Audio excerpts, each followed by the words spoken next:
റുദർഫോർഡിന്റെ alpha കിരണ വിസരണ പരീക്ഷണത്തിലെ തെറ്റായ നിരീക്ഷണം. സ്വർണ്ണത്തകിടിലൂടെ മിക്ക ആൽഫ കണങ്ങളും വ്യതിയാനമില്ലാതെ കടന്നുപോയി. സ്വർണ്ണത്തകിടിലൂടെ മിക്ക ആൽഫ കണങ്ങളും 180 ഡിഗ്രി വരെ ചലിച്ചു. ആൽഫ കണങ്ങളുടെ ചെറിയ ഭാഗം ചെറിയ കോണുകളിലായി വ്യതിചലിച്ചു. വളരെ കുറച്ച് കണങ്ങൾ 180 വരെ വ്യതിചലിച്ചു.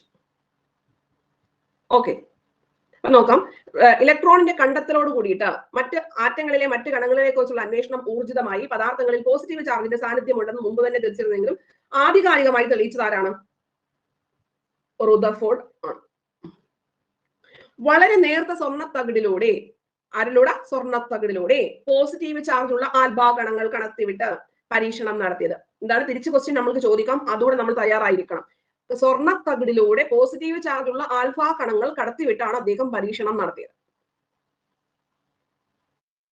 അപ്പൊ ഗോൾഡിനകത്തൂടെ എന്ത് കണങ്ങൾ കടത്തിവിട്ടു? ആൽഫ കണങ്ങൾ. ആൽഫ കണങ്ങളുടെ ചാർജ് എന്തുവാ? പോസിറ്റീവ്. സ്വർണ്ണത്തകിടിലൂടെ പുറത്തു വരുന്ന ആൽഫ കണങ്ങൾ വൃത്താകൃതിയിൽ ക്രമീകരിച്ച ഒരു ഫോട്ടോഗ്രാഫിക് ഫിലിമിൽ പതിപ്പിച്ചു. നിരീക്ഷണ ഫലങ്ങൾ വിശകലനം ചെയ്താണ് നിഗമനങ്ങൾ രൂപീകരിച്ചത്. ആറ്റത്തിന്റെ ഭൂരിഭാഗവും ശൂന്യമാണെന്നും പോസിറ്റീവ് ചാർജ് മുഴുവൻ കേന്ദ്രീകരിച്ചിരിക്കുന്ന ഒരു ഭാഗമുണ്ടെന്നും അദ്ദേഹം സമർത്ഥിച്ചു. അപ്പൊ ആറ്റത്തിന്റെ ഭൂരിഭാഗവും ശൂന്യമാണ്, കുറച്ച് ഭാഗത്ത് മാത്രമേ ഉള്ളൂ എല്ലാ ഭാരം കൂടെ വരുന്നത്. അത് ന്യൂക്ലിയസ് ആണ്. 1911 ആറ്റിൽ പോസിറ്റീവ് ചാർജമുള്ള ഒരു കേന്ദ്രമുണ്ടെന്ന് ശാസ്ത്രലോകം അംഗീകരിച്ചു. വർഷം കൂടെ പഠിച്ചു വെക്കണം. അദ്ദേഹം നടത്തിയ പരീക്ഷണങ്ങളുടെ അടിസ്ഥാനത്തിൽ 1920 പോസിറ്റീവ് ചാർജ് കാരണമായിട്ടുള്ള കണങ്ങൾ പ്രോട്ടോൺ ആണെന്ന് തെളിയിക്കപ്പെട്ടു. ഇത് ചാർജിന്റെ ഒരു ഇലക്ട്രോണിന്റെ ചാർജിന് തുല്യവും വിപരീതവുമാണെന്ന് കണ്ടെത്തി. പ്രോട്ടോണിന്റെ മാസ് ഒരു ഹൈഡ്രജൻ ആറ്റത്തിന്റെ മാസിന് തുല്യമാണെന്ന് നിർണ്ണയിച്ചു. അതോടൊപ്പം ന്യൂക്ലിയസിൽ ചാർജ് ഇല്ലാത്ത ഒരു കണത്തിന്റെ സാന്നിധ്യം ഉണ്ടാവും എന്ന് പ്രവചിക്കുകയും ചെയ്തു. കണ്ടോ? അപ്പം ഗോൾഡ് ഫോയിൽ എന്ന് പറയുന്ന സംഭവത്തിനകത്തൂടെ വൃത്താകൃതിയിലുള്ള ഈ ഒരു രീതിയിലൊക്കെ കടത്തി വിട്ടിട്ടാണ് ആരുടെ സാന്നിധ്യം ആര് തിരിച്ചറിഞ്ഞത്? ഇവരുടെയൊക്കെ ബുദ്ധിയില്ലേ, പ്രോട്ടോൺ ഉണ്ട് എന്ന് തിരിച്ചറിഞ്ഞത്. ആറ്റത്തിന്റെ ഭൂരിഭാഗവും എന്തായിട്ട് ശൂന്യമാണ്, എല്ലാം കേന്ദ്രീകരിച്ചിരിക്കുന്നത് ന്യൂക്ലിയസിലാണെന്നും ആര് പറഞ്ഞു? റുദർഫോർഡ്. സ്വർണ്ണത്തകിടിലൂടെ മിക്ക ആൽഫ കണങ്ങളും എന്ത് ചെയ്തു പോയി? വ്യതിയാനമില്ലാതെ കടന്നുപോയി എന്ന് ചോദിച്ചു കഴിഞ്ഞാൽ എസ് പറയണം. സ്വർണ്ണത്തകിടിലൂടെ മിക്ക ആൽഫ കണങ്ങളും വ്യതിയാനമില്ലാതെ കടന്നുപോയി, പ്രത്യേകിച്ച് വ്യത്യാസങ്ങളൊന്നും ഇല്ലാതെ കടന്നുപോയി. ചെറിയ ഭാഗം ചെറിയ കോണുകളിൽ വ്യതിചലിച്ചു.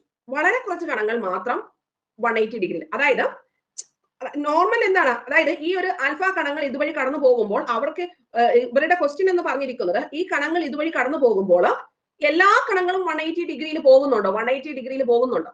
വ്യതിചലിക്കുന്നുണ്ടോ? ഇല്ല. വളരെ കുറച്ച് ആൾക്കാർ മാത്രമേ 180-നകത്ത് വ്യതിചലിക്കുന്നുള്ളൂ. ബാക്കിക്കൊക്കെ ഒന്നിനും രണ്ടിനും ഒക്കെ ഉള്ളൂ ചെറിയൊരു ഡീവിയേഷൻ വന്നിരിക്കുന്നത്. മനസ്സിലായി? ബാക്കിയുള്ളതെല്ലാം നോർമൽ ആയിട്ട് പറഞ്ഞിരിക്കുന്നു.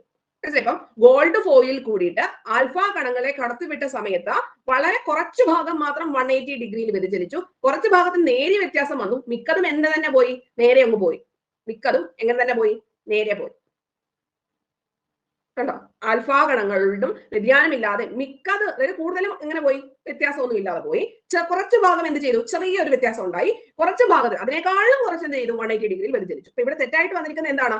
സ്വർണ്ണത്തകിടിലൂടെ മിക്ക ആൽഫ കണങ്ങളും 180 വരെ വ്യതിചലിച്ചു. ക്വസ്റ്റ്യൻ മനസ്സിലായോ? ആ കൺസെപ്റ്റ് മനസ്സിലായോ എന്താണെന്നുള്ളത്? അതായത് ആ ഗോൾഡിനകത്തൂടെ ആൽഫ കണങ്ങളെ കടത്തിവിടുന്ന സമയത്ത് 180 ഡിഗ്രിയിൽ വളരെ കുറച്ച് മാത്രമേ വ്യത്യാസം വരുന്നുള്ളൂ. പിന്നെ കുറച്ച് വ്യതിചലനം ഉണ്ടാവുന്നത് കുറച്ച് നിന്ന്. ഇനി മിക്കതും ഓൾമോസ്റ്റും ഏതാണ്? വ്യതിയാനമില്ലാതെ നോർമൽ ആയിട്ട് അങ്ങ് പോയി. ആ പടം മാത്രം നമ്മൾ നോക്കിച്ചാൽ മതി. ക്ലിയർ?